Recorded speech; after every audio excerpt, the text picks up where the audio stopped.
সমর্থনে একটি লাইক রেখে পাশে থাকুন। মাদিনা মুনাওয়ারার রাত, চারদিক নিস্তব্ধ। মসজিদে নববীর সবুজ গম্বুজের নিচে এক অলৌকিক শান্তি বিরাজ করছে। রওজায়ে রাসূল পাক সাল্লাল্লাহু আলাইহি সাল্লামের পাশে মুসলমানরা নিশ্চিন্তে ঘুমিয়ে আছে। তারা জানে না যে তাদের পায়ের নিচের মাটিতে কি ভয়াবহ কাণ্ড ঘটে যাচ্ছে। তারা জানে না যে মসজিদে নববীর একদম কাছেই একটি ছোট্ট ভাড়া বাড়িতে বাস করছে দুজন মানুষ, যারা দেখতে আল্লাহওয়ালা সাধারণ মানুষের মতো, কিন্তু তাদের অন্তরে লুকিয়ে আছে শয়তানের চেয়েও ভয়ঙ্কর বিষ। সেই দুই ব্যক্তি নিজেদের পরিচয় দিত মরক্কো বা মাগরিবি হাজি হিসেবে। বাহ্যিক দৃষ্টিতে তারা ছিল অত্যন্ত নেককার। তাদের মুখে লম্বা দাড়ি, হাতে সবসময় তাসবিহ আর মুখে আল্লাহর জিকির। মদিনার মানুষ তাদের দেখে মুগ্ধ হতো। তারা প্রতিদিন 5 ওয়াক্ত নামাজ পড়তো জামাতে, রোজা রাখত আর মদিনার গরিব দুঃখীদের অঢেল দান খয়রাত করত। মানুষ বলাবলি করত, আহা কত বড় আল্লাহওয়ালা মানুষেরা, এত দূর থেকে এসে নবীজির প্রেমে পড়েছে। কিন্তু রাতের অন্ধকারে তাদের আসল চেহারা বেরিয়ে আসতো। তাদের আসল চেহারা বেরিয়ে আসতো। যখন মদিনার সবাই গভীর ঘুমে মগ্ন থাকত, তখন এই দুই শয়তান তাদের ঘরের দরজা জানালা বন্ধ করে দিত। ঘরের মেঝের ওপর বিছানো থাকত একটি দামি চাটাই। তারা সেই চাটাইটি সরিয়ে ফেলত, আর চাটাইয়ের নিচেই ছিল তাদের আসল রূপ। সেখানে তারা খুঁড়েছিল একটি গোপন সুড়ঙ্গ। প্রতি রাতে তারা সেই সুড়ঙ্গের ভেতরে প্রবেশ করত। তাদের হাতে থাকত কোদাল আর শাবল। তাদের লক্ষ্য কোনো গুপ্তধন ছিল না। তাদের লক্ষ্য ছিল এই মহাবিশ্বের সবচেয়ে দামি সম্পদ রাসূলুল্লাহ সাল্লাল্লাহু আলাইহি ওয়াসাল্লামের পবিত্র শরীর। নাউজুবিল্লাহ। তাদের পরিকল্পনা ছিল ইউরোপের খ্রিস্টান শাসকদের খুশি করার জন্য নবীজির পবিত্র দেহ চুরি করে ইউরোপে নিয়ে যাওয়া। তারা জানতো মুসলমানদের কাছে তাদের নবীর চেয়ে বড় কিছু নেই।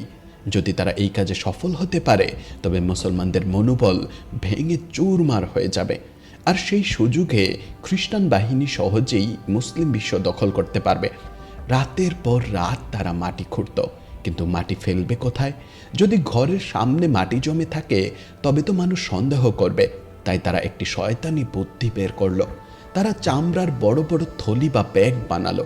সারা রাত মাটি খুঁড়ে সেই মাটি চামড়ার থলিতে ভরার কাজ করত।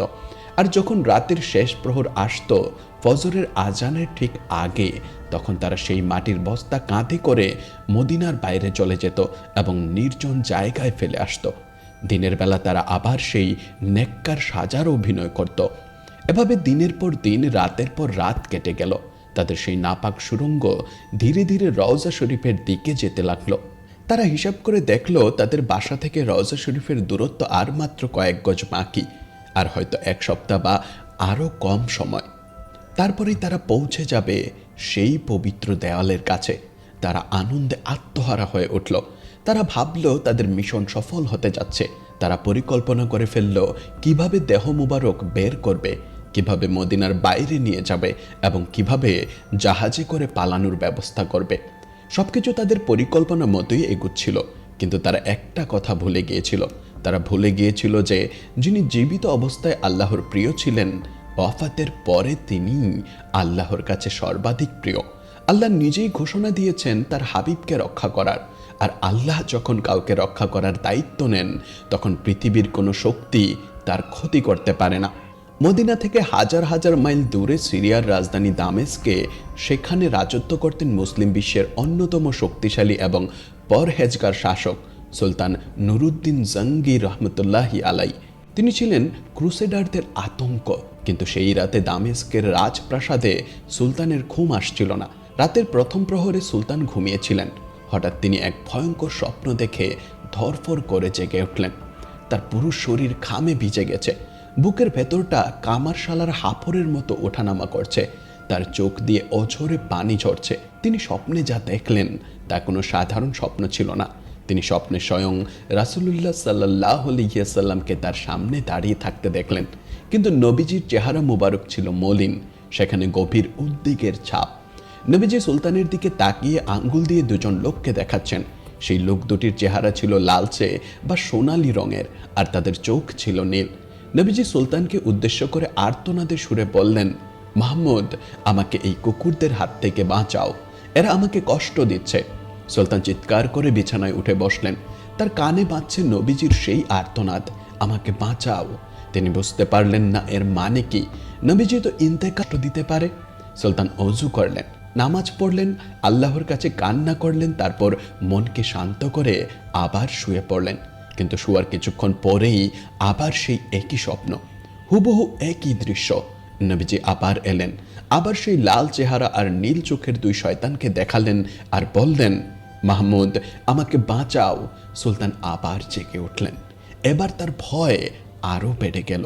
তিনি আবার নামাজ পড়লেন, আবার ঘুমানোর চেষ্টা করলেন, কিন্তু তৃতীয়বার যখন তিনি আবার চোখ বন্ধ করলেন, আবারও সে একই স্বপ্ন দেখলেন।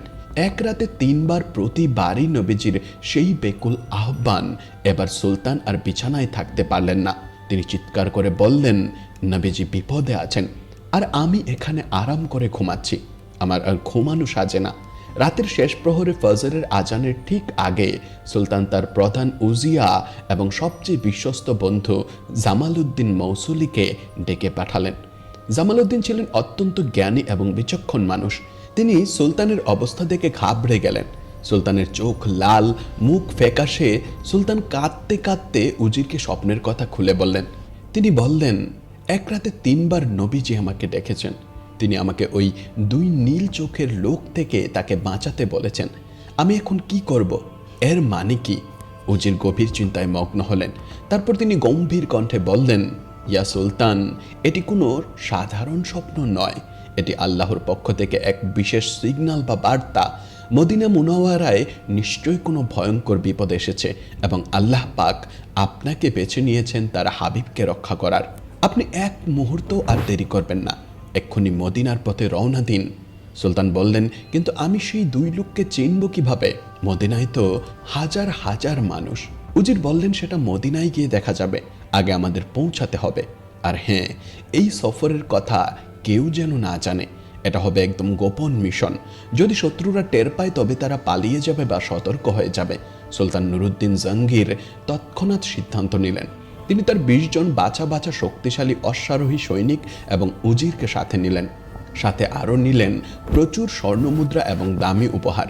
তিনি ঘোষণা দিলেন না যে তিনি বিপদে যাচ্ছেন, তিনি মদিনা জিয়ারতে যাচ্ছেন এই কথা ঘোষণা দিলেন। দামেস্ক থেকে মদিনার পথ ছিল অনেক দীর্ঘ। সাধারণ কাফেলার এই পথ পাড়ি দিতে সময় লাগতো প্রায় 1 মাস বা তারও বেশি। কিন্তু সুলতান নুরুদ্দিন জাহাঙ্গীর মনের অবস্থা ছিল ঝড়ের মতো। তিনি ঘোড়ার পিঠ থেকে নামলেন না, খাওয়া দাওয়া ঘুম ভুলে গেলেন। তিনি পাগলের মতো ঘোড়া ছোটালেন। তার কানে বাজছিল শুধু নবীজির সেই কথা, মাহমুদ আমাকে বাঁচাও। ইতিহাস সাক্ষী, সেই দীর্ঘ পথ সুলতান মাত্র 16 দিনে পাড়ি দিয়ে মদিনায় পৌঁছালেন। মদিনার মানুষ অবাক হয়ে গেল। দামেস্কের সুলতান হঠাৎ মদিনায় কোনো পূর্ব ঘোষণা ছাড়াই সুলতান মদিনায় প্রবেশ করেই সুজা মসজিদে নববীতে গেলেন। তিনি রওজা শরীফের সামনে দাঁড়ালেন। রওজার দিকে তাকিয়ে তিনি আর নিজেকে ধরে রাখতে পারলেন না। তিনি শিশুদের মতো হাউ হাউ করে কান্না করতে লাগলেন। তার কান্না দেখে মদিনার মানুষও কেঁদে ফেলল। সুলতান মনে মনে বলছিলেন, ইয়া রাসূলুল্লাহ, আপনার গোলাম হাজির হয়েছে। আপনি বলুন, কোথায় সেই দুশমনরা? সুলতান তার উজিরকে নিয়ে একান্তে বসলেন। তিনি বললেন, এখন আমি কি করব? আমি তো সেই লাল চেহারা আর নীল চোখের লোক দুটোকে চিনি না। আমি কিভাবে তাদের খুঁজে বের করব? উজির তখন এক অসাধারণ বুদ্ধি বের করলেন। তিনি বললেন, সুলতান, আপনি আপনার মদিনার গভর্নরকে ডাকুন। তাকে বলুন দামেস্কের সুলতান মদিনার প্রতিটি মানুষকে নিজের হাতে উপহার এবং স্বর্ণ মুদ্রা দিতে চান। মদিনার আবাল বৃদ্ধ বনিতা সবাইকে আসতে হবে, কেউ যেন বাদ না পড়ে। পরিকল্পনাটি ছিল, যখন মানুষ উপহার নিতে আসবে তখন তারা সুলতানের সামনে দিয়ে যাবে আর সুলতান তাদের চেহারার দিকে তাকাবেন। যদি স্বপ্নের সেই 2 লোক আসে তবে সুলতান তাদের চিনে ফেলবেন। পরদিন সকালে মদিনা জুড়ে ঘোষণা করে দেওয়া হলো। মানুষ খুশিতে আত্মহারা হয়ে গেল। সুলতান সবাইকে দান করবেন। সকাল থেকেই মসজিদে নববীর সামনে হাজার হাজার মানুষের ভিড় জমে গেল। সুলতান নুরুদ্দিন জাহাঙ্গীর একটি উঁচু আসনে বসলেন। তার পাশে স্তূপ করা স্বর্ণমুদ্রা। একে একে মদিনার মানুষ আসতে লাগলো। সুলতান প্রত্যেকের মুখের দিকে তীক্ষ্ণ দৃষ্টিতে তাকাচ্ছেন। হাজার হাজার মানুষ এলো, উপহার নিল, চলে গেল। সকাল গড়িয়ে দুপুর হলো, দুপুর গড়িয়ে বিকেল হলো, কিন্তু সুলতানের সেই কাঙ্ক্ষিত 2 চেহারার দেখা মিলল না। সুলতানের কপালে চিন্তার ভাঁজ পড়ল। তিনি অস্থির হয়ে উঠলেন। তবে কি স্বপ্ন মিথ্যা ছিল? তবে কি তিনি ভুল দেখেছিলেন? না, নবীজির স্বপ্ন তো মিথ্যা হতে পারে না। বিকেল গড়িয়ে সন্ধ্যা হয়ে গেলে লাইন শেষ হয়ে গেল এবং সবাই চলে গেল। সুলতান হতাশ হয়ে মদিনার গভর্নরকে ডাকলেন।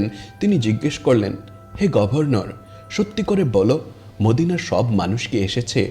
এমন কেউ কি বাকি আছে যে আমার দান নিতে আসেনি?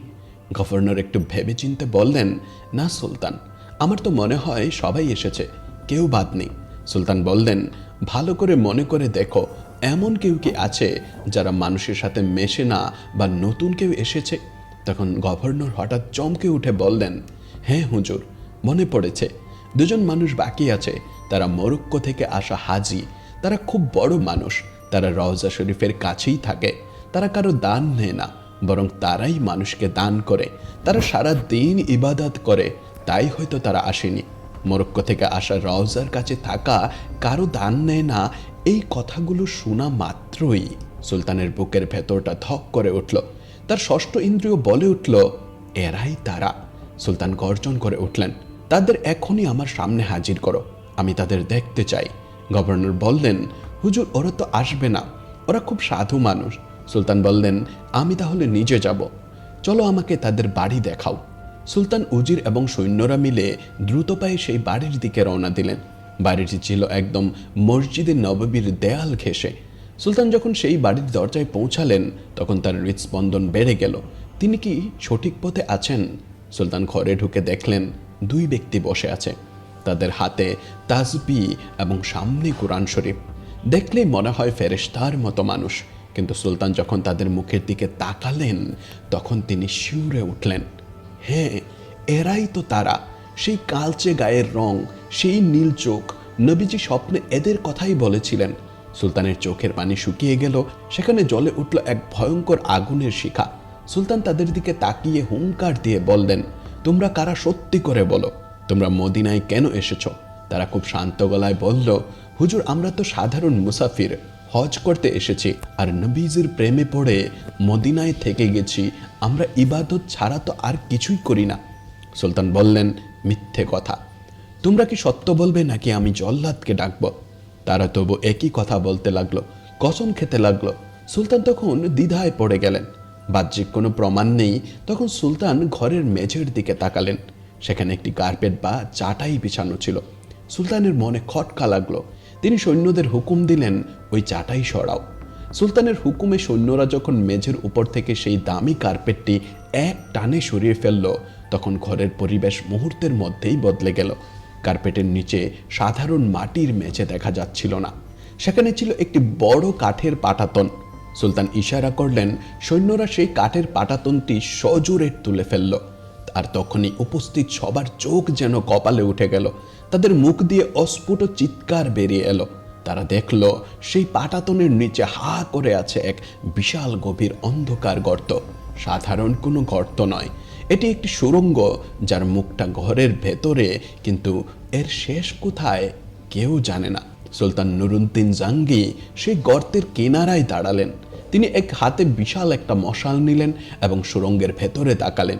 সুড়ঙ্গটি সোজা চলে গেছে মাটির নিচ দিয়ে, আর তার দিক বা নিশানা ঠিক করা হয়েছে মসজিদে নববীতে শুয়ে থাকা আমাদের প্রাণের নবী হজরত মুহাম্মদ সাল্লাল্লাহু আলাইহি ওয়াসাল্লামের পবিত্র রওজা মুবারকের দিকে। সুলতান আর দেরি করলেন না। তিনি আর তার বিশ্বস্ত সৈন্যরা সেই অন্ধকার সুড়ঙ্গের ভেতরে প্রবেশ করলেন। সুড়ঙ্গটি ছিল খুব সরু। একজন মানুষ কোনো মতে হামাগুড়ি দিয়ে যেতে পারে। মাটির নিচে ভ্যাপসা গরম, অক্সিজেনের অভাব। কিন্তু সুলতান এগিয়ে চললেন। তিনি দেখতে চাইলেন এই শয়তানেরা কত দূর পৌঁছেছে। কিছু দূর যাওয়ার পর সুলতান থমকে গেলেন। তার শরীর শিউরে উঠল, তার হাত পা অবশ হয়ে গেল। তিনি দেখলেন সুড়ঙ্গটি খুঁড়তে খুঁড়তে তারা একদম রওজা শরীফের দেয়ালের কাছে চলে এসেছে। আর মাত্র কয়েক হাত, হয়তো আর দুই একদিন সময় পেলেই তারা নবীজির পবিত্র কবরের মাটি স্পর্শ করে ফেলত। নাউজুবিল্লাহ। সুলতান নুরুদ্দিন জাঙ্গি সেখানে হাউ মাউ করে কেঁদে উঠলেন। তিনি আল্লাহর দরবারে শুকরিয়া আদায় করলেন। হে আল্লাহ, তোমার লাখো কোটি শুকরিয়া। তুমি আমাকে ঠিক সময়ে পাঠিয়েছ, আর এক মুহূর্ত দেরি হলে ইসলামের ইতিহাসে সবচেয়ে বড় কলঙ্ক লেগে যেত। তিনি বুঝলেন কেন নবীজি তাকে স্বপ্নে বারবার বলেছিলেন, মাহমুদ, আমাকে বাঁচাও। বিপদটা যে এত কাছে চলে এসেছিল তা কেউ কল্পনাও করতে পারেনি। সুলতান সুড়ঙ্গ থেকে বেরিয়ে এলেন। তার চেহারা তখন রাগে আগুনের মতো লাল হয়ে গেছে। তিনি খাপ থেকে তলোয়ার বের করলেন। সেই দুই ছদ্মবেশী দরবেশ যারা এতক্ষণ সাধু সাজার ভান করছিল, সুড়ঙ্গ আবিষ্কৃত হওয়ার পর তারা ভয়ে থরথর করে কাঁপতে লাগলো। তাদের মুখের রং ছায়ের মতো হয়ে গেল। তারা বুঝতে পারলো তাদের খেলা শেষ। সুলতান তাদের গলার কাছে তলোয়ার ধরে গর্জন করে বললেন, এখন সত্যি কথা বল, তোরা কারা? তোদের এই জঘন্য কাজের হুকুম কে দিয়েছে? যদি এক বর্ণ মিথ্যা বলিস তবে এখনই তোদের গর্দান উড়িয়ে দেব। মৃত্যুর ভয় মানুষকে সত্য বলতে বাধ্য করে। তারা তখন কাঁপতে কাঁপতে তাদের আসল পরিচয় দিল। তারা বলল, হুজুর, আমাদের মাফ করুন, আমরা মুসলমান নই, আমরা স্পেনের খ্রিস্টান। আমাদের পাঠানো হয়েছে ইউরোপের খ্রিস্টান রাজাদের পক্ষ থেকে। তারা বলতে লাগলো, আমাদের প্রচুর ধন সম্পদ আর টাকার লোভ দেখিয়ে পাঠানো হয়েছে। আমাদের একটাই মিশন ছিল, যে কোনো মূল্যে আরবের নবী মোহাম্মদ সাল্লাল্লাহু আলাইহি ওয়াসাল্লামের দেহ চুরি করে ইউরোপে নিয়ে যাওয়া। খ্রিস্টানরা মনে করে যদি তারা নবীর দেহ তাদের দখলে নিতে পারে তবে মুসলমানরা মানসিকভাবে ভেঙে পড়বে। তারা কাবা ছেড়ে ইউরোপের দিকে মুখ করবে, আর সেই সুযোগে তারা জেরুজালেম সহ পুরো মুসলিম বিশ্ব দখল করে নেবে। সুলতান জিজ্ঞেস করলেন, তোমরা এই মাটি ফেলতে কোথায়? কেউ দেখলো না কেন? তারা বলল, আমরা দিনে ইবাদতের ভান করতাম আর রাতে মাটি খুঁড়তাম। সেই মাটি আমরা চামড়ার ব্যাগে ভরতাম, আর ফজরের আজানের সময় যখন অন্ধকার থাকতো তখন আমরা সেই মাটি মদিনার বাইরে গিয়ে ফেলে আসতাম। আমরা মদিনার মানুষের সাথে মিশে গিয়েছিলাম যাতে কেউ আমাদের সন্দেহ না করে। তাদের এই স্বীকৃতি শোনার পর সুলতান নুরুদ্দিন জাঙ্গি তাদের দিকে ঘৃণার দৃষ্টিতে তাকালেন। তিনি বললেন, তোদের মতো কুলাঙ্গারদের পৃথিবীতে বেঁচে থাকার কোনো অধিকার নেই। তিনি সঙ্গে সঙ্গে তাদের মৃত্যুদণ্ডের আদেশ দিলেন। মদিনার হাজার হাজার মানুষের সামনে মসজিদের নববীর অদূরেই সেই অভিশপ্ত দুই ষড়যন্ত্রকারীর গর্দান উড়িয়ে দেওয়া হলো। ইসলামের ইতিহাস থেকে এক বড় বিপদ দূর হলো। কিন্তু অপরাধীদের মারলে কি সব শেষ? সুলতান নুরুদ্দিন জাহাঙ্গীরের মন তখনও শান্ত হলো না। তিনি ভাবলেন, আজ এরা চেষ্টা করেছে, কাল হয়তো অন্য কেউ চেষ্টা করবে। মাটির নিচে দিয়ে তো যে কেউ আসতে পারে। আমার নবীজির রওজা মোবারক এভাবে অরক্ষিত থাকতে পারে না। সেই রাতেই সুলতান এক ঐতিহাসিক সিদ্ধান্ত নিলেন। তিনি মদিনার বড় বড় আর্কিটেক্ট, ইঞ্জিনিয়ার আর শ্রমিকদের ডাকলেন। তিনি বললেন, আমি মদিনা ছেড়ে যাব না যতক্ষণ না আমি আমার নবীর জন্য এমন এক সুরক্ষা ব্যবস্থা তৈরি করব যা কিয়ামত পর্যন্ত কেউ ভেদ করতে পারবে না। সুলতান হুকুম দিলেন, রওজা শরীফের চারপাশ দিয়ে গভীর পরীক্ষা বা গর্ত খোঁড়ার জন্য। শ্রমিকরা মাটি খুঁড়তে শুরু করলো। এক হাত দুই হাত নয়, তারা ততক্ষণ পর্যন্ত গর্ত খুঁড়ল যতক্ষণ না মাটির নিচ থেকে পানি বেরিয়ে আসলো, অর্থাৎ পানির স্তর পর্যন্ত গভীর করা হলো। এরপর সুলতান এক অভিনব আদেশ দিলেন। তিনি প্রচুর পরিমাণে সীসা এবং তামা গলানোর হুকুম দিলেন। আগুনের বড় বড় চুল্লিতে সীসা গলিয়ে তরল করা হলো। তারপর সেই গলিত গরম সীসা সেই গভীর গর্তের মধ্যে ঢেলে দেওয়া হলো। ভাবুন একবার দৃশ্যটা। রওজা শরীফের চারপাশ ঘিরে মাটির গভীরে তৈরি হলো এক নিরেট সীসার দেয়াল। যখন সেই সীসা ঠান্ডা হলো তখন সেটা ইস্পাতের চেয়েও শক্ত হয়ে গেল। এখন যদি কেউ মাটি খুঁড়ে আসতে চায় তবে তাকে সেই ধাতব দেয়াল গলাতে বা কেটে আসতে হবে, যা মাটির নিচে অসম্ভব। সুলতান নুরুদ্দিন জাহাঙ্গীর নিজে দাঁড়িয়ে এই কাজ তদারকি করলেন। তিনি নিজে শ্রমিকের মতো কাজ করলেন। তার চোখের পানি আর ঘাম মিশে একাকার হয়ে গেল। তিনি বলছিলেন, ইয়া রাসূলুল্লাহ, আমি মাহমুদ আপনার জন্য এতটুকুই করতে পারলাম, আপনি শান্তিতে ঘুমান। সীসার প্রাচীর তৈরি শেষ হলো। সুলতান নিশ্চিত হলেন যে মাটির নিচে দিয়ে আর কোনো দিন কোনো শয়তান নবীজির ধারে কাছেও আসতে পারবে না। এই সেই ঐতিহাসিক দেয়াল যা আজও মদিনার মাটির নিচে রওজা শরীফকে আগলে রেখেছে। সুলতানের এই কাজ শেষ হওয়ার পর তিনি মদিনার মানুষকে দেখে সতর্ক করলেন। তিনি বললেন, মদিনাবাসী, নবীজির আমানত তোমাদের কাছে রইল। তোমরা সতর্ক থেকো, অপরিচিত কাউকে দেখলেই সন্দেহ করো। নবীর দুশমনরা কখনো বসে থাকবে না, কিন্তু ইতিহাস সাক্ষী যুগে যুগে নবীজির এই পবিত্র দেহ মুবারক চুরির ষড়যন্ত্র করেছে। যদিও প্রতিবারই তারা আল্লাহর কুদরতে ধ্বংস হয়ে গিয়েছে। ইতিহাসের কিতাব ওয়াউফা ওয়াফা এবং তারিখি মদিনায় এসেছে নুরুদ্দিন জাহাঙ্গীর ঘটনার আগেও মিশরের এক পাগল শাসক যার নাম ছিল আল হাকিম আমিরুল্লাহ, সে দুবার নবীজির দেহ চুরি করার চেষ্টা করেছিল। প্রথমবার সে তার সৈন্যদের পাঠিয়েছিল, কিন্তু তারা যখন মদিনার কাছাকাছি এলো তখন হঠাৎ আকাশ কালো করে এক ভয়ঙ্কর ঘূর্ণিঝড় শুরু হলো। সেই ঝড়ের তীব্রতায় তার পুরো বাহিনীর দিক বিভ্রান্ত হয়ে গেল এবং অনেকেই মারা গেল। আল্লাহ বাতাস দিয়ে তার নবী শহরকে রক্ষা করলেন। দ্বিতীয়বার সে কিছু লোক পাঠিয়েছিল যারা মদিনায় এসে রওজার কাছে বসবাস শুরু করেছিল, কিন্তু মদিনার মানুষ তাদের হাব ভাব দেখে সন্দেহ করে এবং তাদের ধরে ফেলে হত্যা করে। প্রতিবারই আল্লাহ প্রমাণ করেছেন সেই কোরআনের আয়াত, আল্লাহ তোমাকে মানুষদের অনিষ্ট থেকে রক্ষা করবেন। সুলতান নুরুদ্দিন জাঙ্গি মদিনায় তার কাজ শেষ করলেন। তিনি মদিনার নিরাপত্তা ব্যবস্থাকে আরও শক্তিশালী করলেন। যাওয়ার সময় হয়ে এলো। বিদায়ের দিন সুলতান শেষবারের মতো রাউজা শরীফের সামনে এসে দাঁড়ালেন। তার চোখ দিয়ে দর দর করে পানি পড়ছিল। তিনি রাউজার জালি ধরে শিশুদের মতো কাঁদছিলেন। তিনি ফিসফিস করে বলছিলেন, ইয়া রাসূলুল্লাহ, এই অধম মাহমুদ আপনার জন্য এতটুকুই করতে পারল। আপনি সাক্ষী থাকুন, আমি আমার জান মাল দিয়ে আপনার ইজ্জত রক্ষার চেষ্টা করেছি। কিয়ামতের দিন আপনি আমাকে ভুলে যাবেন না। মদিনার সমস্ত মানুষ সুলতানকে বিদায় জানাতে এলো। সবার চোখে পানি। যে বাদশাহ তাদের এত বড় বিপদ থেকে বাঁচিয়েছেন তাকে বিদায় দেওয়া ছিল খুব কষ্টের।